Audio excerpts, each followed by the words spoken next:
Tired of searching for podcasts? Try Storio, the only app you need to discover and follow podcasts from across the world. Get curated podcasts and playlists every day and listen to what your friends recommend. Share what you love and find what they love. Check us out on storivoyage.com/boom. Download on App Store or Play Store.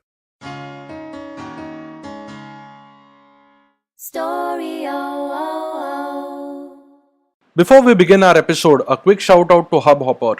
Hubhopper is India's very own podcast app with largest directory that brings you thousands of unique shows and stories from every imaginable genre. You can now listen to your favorite podcast Audiogyan on Hubhopper, that is HUBHOPPER. So go ahead and download the Hubhopper app from Play or App Store today, and if you like it, review and share it with your friends. And now, starting off with your show. Welcome to Audiogyan with Kedar Nimkar, a podcast that documents insightful conversations with Indian designers, artists, musicians, writers, thinkers, and creatives of all types. Catch us on iTunes or visit audiogyan.com for more Gyan sessions. Here's your host, Kedar Nimkar. Today I have Sudhir Sharma with us on Audiogyan. Sudhir is a man of many hats. He's a designer, an entrepreneur, teacher, and publisher. He's the founder and chairman of Indi Design. He's a publisher with Pool Magazine, one of the most recognized magazines dedicated to design in India. In his avatar as promoter of India's design sector, Sudhir has been known to take great deal of personal initiatives, bringing his brand and persuasion to a wide variety of activities. Today we are here to speak about the importance of building design communities and more. So thank you, Sudhir, for giving us your time, and it's a real honor to have you on Audiogyan. Thank you, Kedar. Thank you to have me here. Yeah. So as I mentioned, we'll be speaking about what happens when you're building communities, what is the importance of it, and things like that. So for that, I've come up with few questions, and let's see how they unwind. Yeah. Sure. So why don't we set some context by you telling us what is Pool Magazine and what was your thought behind starting it, and maybe other initiatives as well. Let me just go behind a little. Backtrack to, because Pool was an initiative which happened after many other initiatives. Pool is like work in progress, and I would tell you what is the background to that story. In about 2002. I stumbled on something called Google Groups. Okay. So before that, there were no concept of the social network, social communities. There was no communities actually. And at that time, I was working at Elephant Design. I'm a founder of Elephant Design, and I realized that there are many of us, like in our company, there were many of us who were constantly talking about design, and it was easier for us to push boundaries. But there were many designers who work in isolation, the professionals. Correct. And they work completely alone, and they have no idea where the community is going or where the profession is going, what industry is doing. They're not like being in college. When you are in college, you have friends, you have faculty, you have resource center, you have libraries, you have so much resources at your hand to discuss, and that's why student communities are very, very active and very social in that sense. So I decided to form up a Google group, initially with just 6-7 friends, and then it very quickly scaled up to 150 people, and decided to call it Design India. Okay. And then started asking new people, new designers to join in, and I kept a rule that only professionals would join, not students, because the moment students come in, they have their own problems they discuss, and everything crashes. So I said, let community, the professionals come and talk. Today, that Google group is about 3,500 people. Wow. And there are almost all professionals from my time into that group, and we have a lot of magazine editors, newspaper editors, directors of institutes, a few industrialists who took interest in design, and the discussions were very interesting. Design India became the place where we could discuss issues and comment upon without any disturbance, and it was like a first online community of designers in India, professional designers in India. So much so that we got CII into this, and CII started discussing the plans of holding summit on that. We held a offline session once in Lonavala, once in New York, which was sponsored by Asia Society. And then the community started really growing in that sense. Today, Design India exists on LinkedIn, Facebook, Twitter, and all in all, I think there are about 45,000 members on that. Wow. Yeah, that's a huge community. And this is Facebook as well, of course, because Facebook became, later the name social communities or social networks came in. So when this was happening about 10 years back or about 12 years back, I was a member of the India Design Council, which is promoted by the Ministry of Industry. And one of the foremost jobs of the council is to promote design, to create design awareness. And I realized that there's no other magazine or newspaper which will put designers on the cover. There are very few designers who've been on the covers of magazines, right? On media. So unless we have a media which is dedicated to designers in India, you can't actually promote design. Yeah. I mean, even if you search for designers in India as a Google, the first few lines are about only fashion designers. So the actual designers are somewhere probably on the fifth floor. Even fashion designers are actual designers, but yes, fashion design, architecture, and the line stops there. There's no more designers beyond that. So I decided to propose to the India Design Council that we need to have a magazine like this. And I thought probably to make it more clear, I went ahead and did one issue. So that I could give the proof of concept saying, we would have a designer on the cover and inside we'll have interviews and work. This is one way we would document the work. Correct. And then if you focus on Indian design only, it's a very wide appeal, fresh content, very different than politics and Bollywood. There are a lot of people who are design enthusiasts, not just professional designers, housewives, children want to become designers. There are engineers who are interested in design. There are writers interested in design. There are industrialists interested in design. Management people who are interested in design. So there's a huge scope I saw for that publication. The council somehow was not, at that moment, not tuned to bringing out a magazine. So they suggested, why don't I do it on my own? And I realized that I actually had everything you need to create a magazine, right? I went ahead. I had a community, 45,000 designers. So mining talent wasn't really a problem. I have a design studio. I run Indi Design as my practice. So I obviously had the publication experience to do that. So far I've done about 20 different books for different publishers, different writers. So obviously I knew how this business works. Correct. So I just went ahead and started publishing, and I realized that if I make it once in 2 months, it becomes a kind of not a serious effort for me. It becomes like, okay, whenever I have time, I do this. So I wanted it to be a serious effort from me. Correct. So we thought we'll make it monthly. Wow. So we limited the number of pages we would print every month. And every month we hunt for a designer on the cover.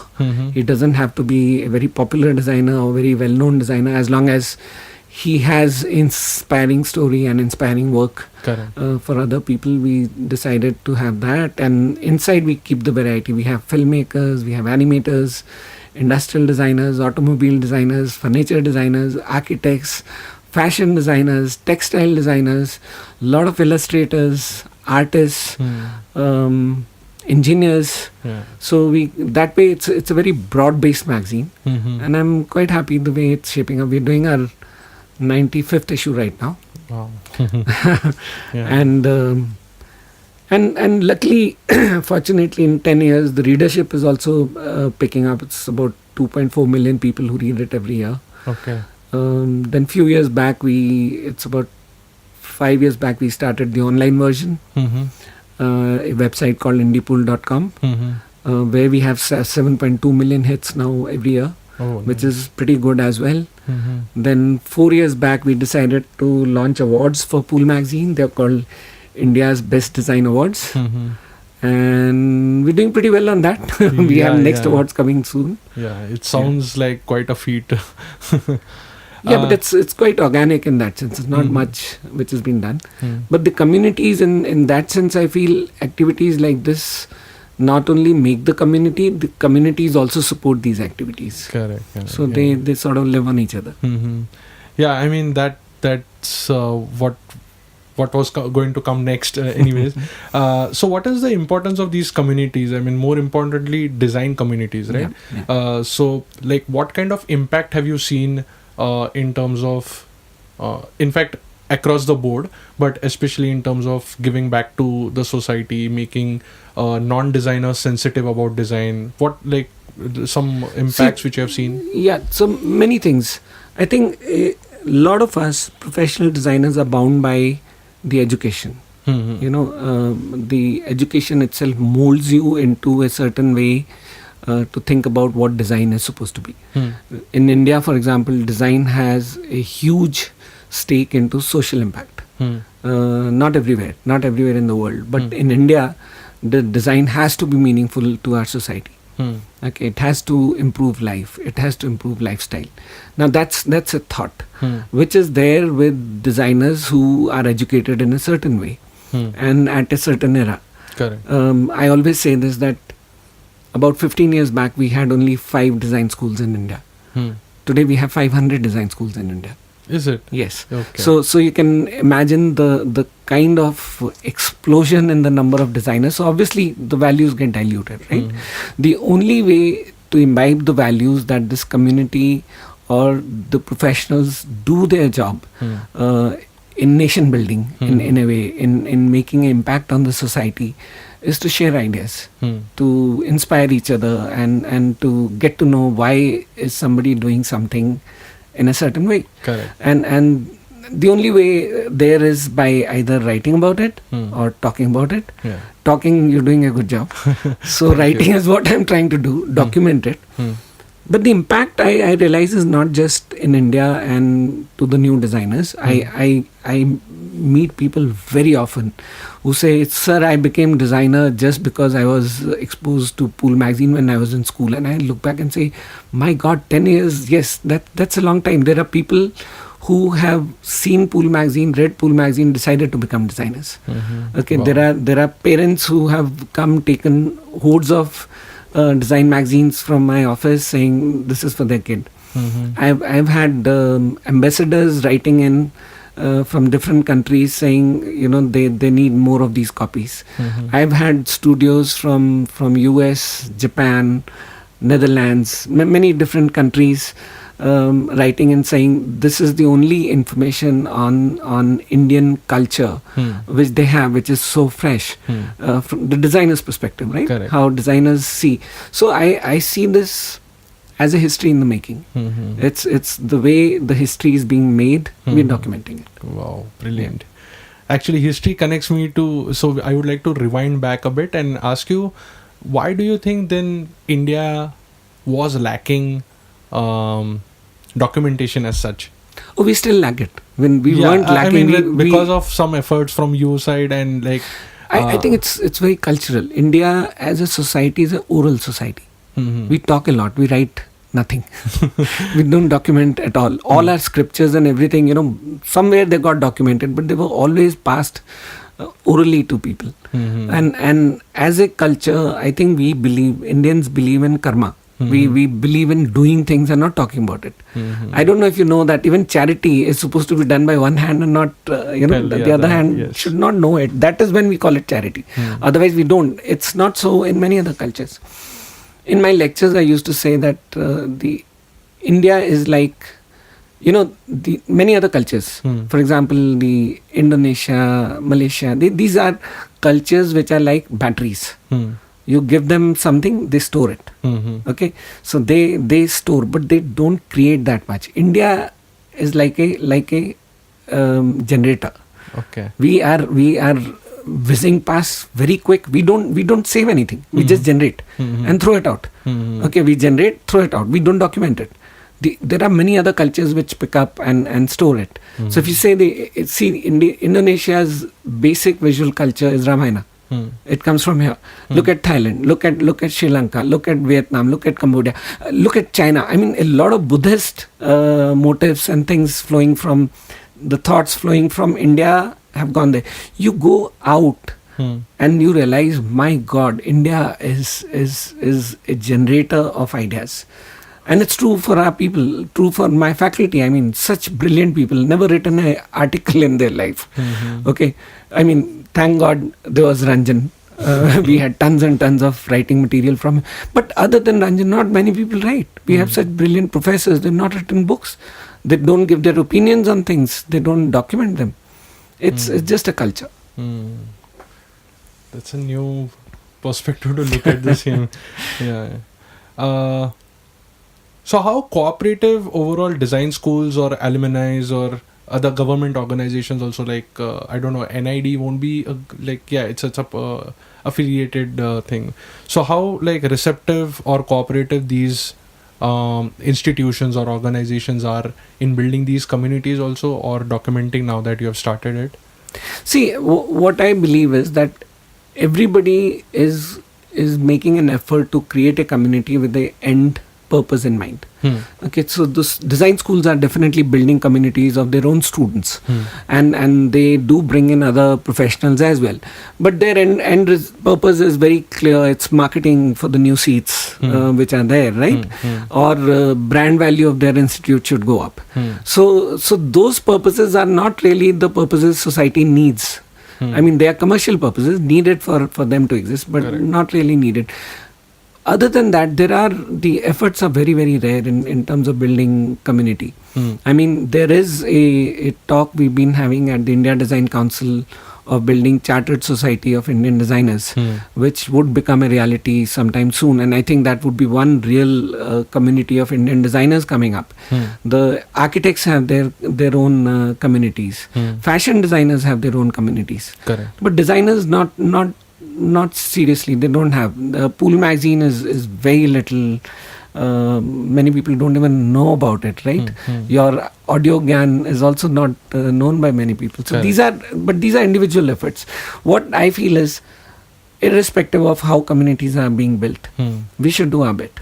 Right? Correct. We should do our bit. That's not excuse for not doing what we can do. Correct. So that's why just continue doing it. Yeah, it's so nicely put.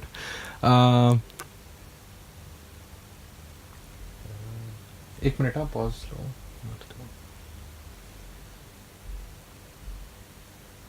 Start करो.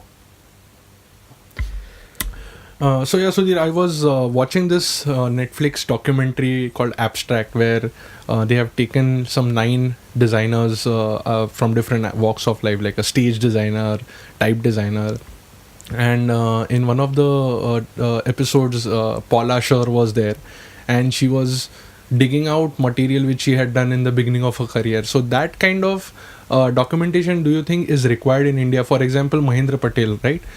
He must have done some phenomenal work in his young days, and is it documented anywhere? Is it what are your ideas about overall documenting that kind of material? Because say Balkrishna Doshi, or for example, he must have done some like great work in his time, but I believe there is no infrastructure right now to store that kind of material and have a reference. That's true. No, I don't think. I mean, design libraries as such. I think there would be few professors who would have their work because they teach students documentation, so they land up documenting their own work.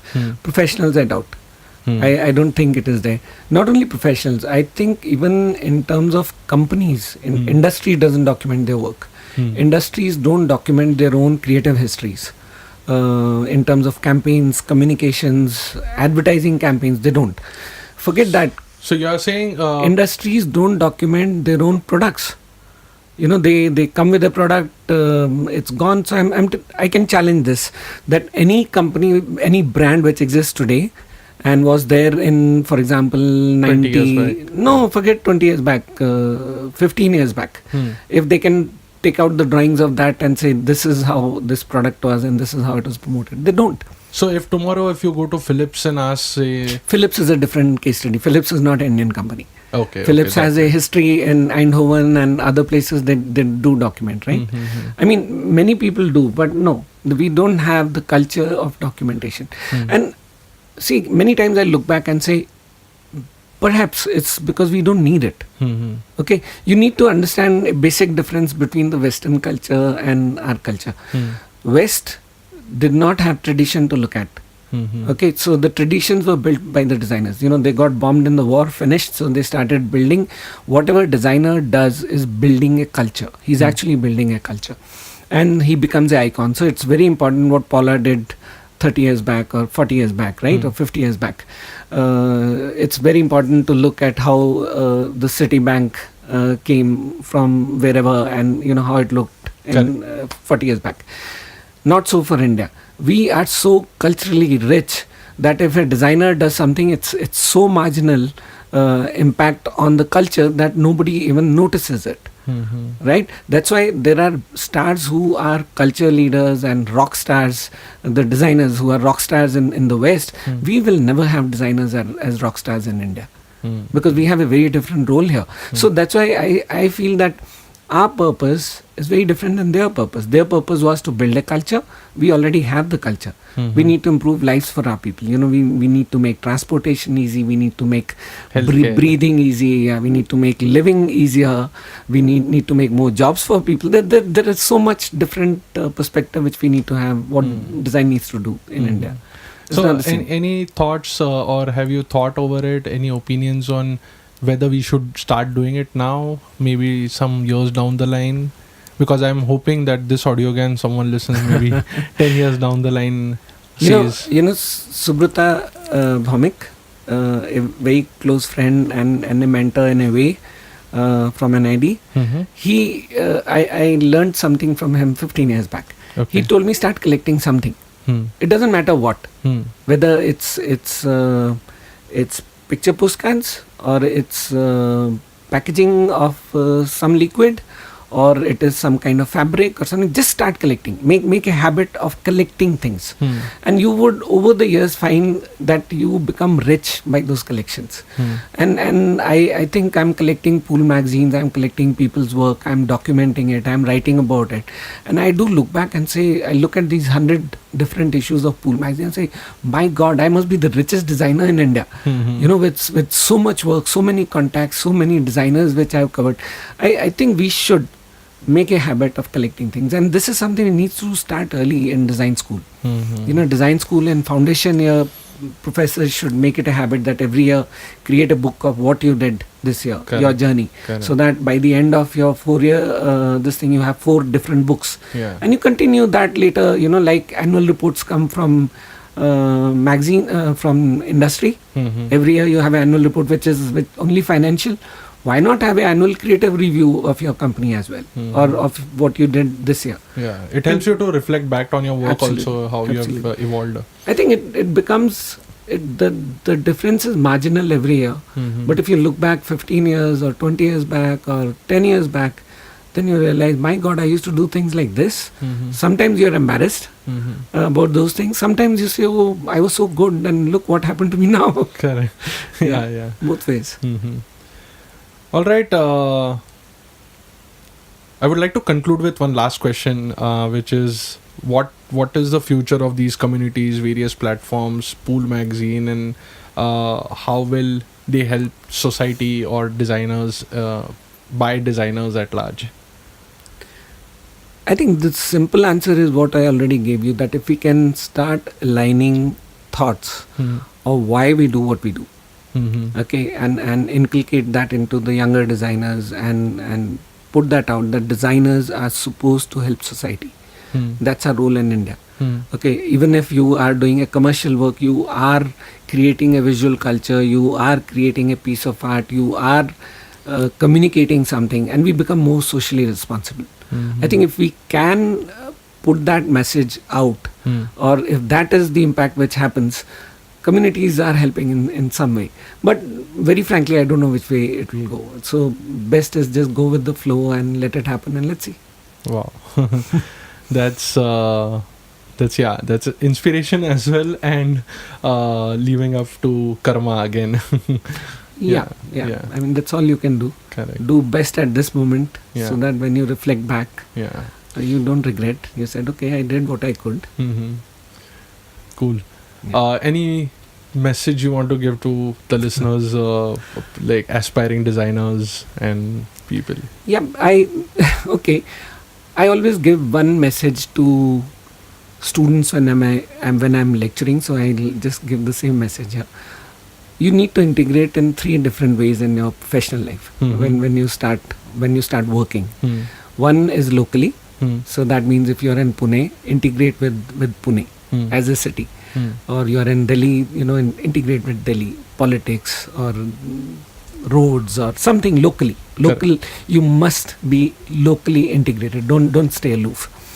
Second is integrate nationally. That means as India, as a nation, you need to come up and say, I need to do something for my country, or visit conferences, visit awards, and see what's happening in different parts of the country and do something in that sense. And third, which many of us forget, is integrate internationally. Because design as a community worldwide is moving in very, very fast ways also. So start looking up to who are the best in the world, who's doing what in the world. So you need to have this vertical knowledge, which is extremely important. So you should be able to connect on 3 different levels and make it a mission that you do that. And I think then we'll be very aware designers, world-class aware designers from India. Yeah, totally. All right, this is a good note to end this. Thank you, Sudhir, for giving us your time. It was quite inspirational and insightful as well. And I would definitely like to have you again on the show with maybe taking up one vertical in design and see how it goes out. Thank you, Kedar. It was lovely. Anytime. Yeah, Call me okay. anytime. Yeah. Cool. Thank you. Thank you. That's it. And that's it from today's Gyan session. Catch us on iTunes, Saavn, Stitcher, or any podcasting app you use. Do rate us on iTunes and follow us on Twitter, Facebook, and Instagram. Stay tuned for more Gyan on Audiogyan.com. Till then, bye. Sure, you're healthy now, but health insurance isn't about now. It's about being covered for the unexpected. When an accident or injury happens, the last thing you should worry about is how to pay for your health care. GetCovered.NJ.gov can help you find an affordable plan that's right for you. You may even be eligible for financial assistance. But remember, open enrollment ends December 15th. So visit GetCovered.NJ.gov and find a health plan that keeps you covered, no matter what life throws at you.